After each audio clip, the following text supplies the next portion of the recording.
Hey everyone, Into Weapons back again with ya. Got a new gun that I picked up the other day. Found this at a local gun dealer. It's actually a Ruger SP101 and 9mm, so a little bit unusual. It's a pretty rare gun. They only made it for 1 year in 1998. I'll do a little bit more in-depth video later on, but brought it to the range today to test fire it, see what I can get out of it with accuracy. It's nice 2 1/4 inch stainless steel barrel there. Pretty nice setup. Don't have a whole lot of details on it yet, guys. I'll get more to you when I can. Got some different types of ammunition. Going to be shooting today at our new indoor academy, or indoor shooting range, which is the Family Shooting Academy here locally, and pretty nice range.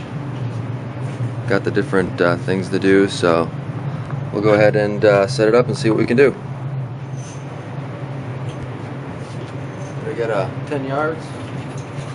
WPA Military Classic 9mm Ruger.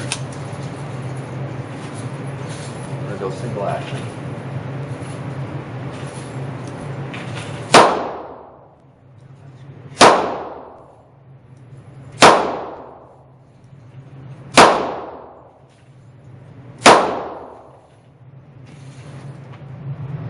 Alright guys, this is 10 yards, sights obviously, and not a bad group there. Had a bad trigger pull on this guy here, but overall not too bad of a grouping for my initial.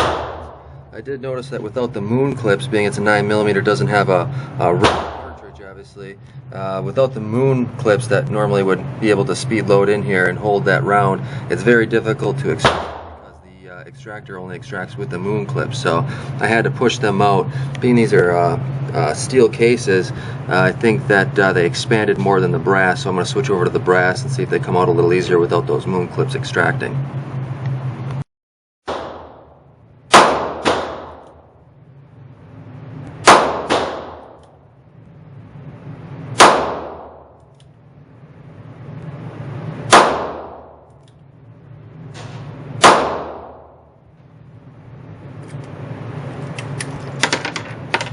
They extracted much easier that time around. Definitely the brass casings help with the extracting without the moon clips. Let's go ahead and take a look at what we got. And we're looking at the number 7 there. Looks like I got a couple double hits, in fact.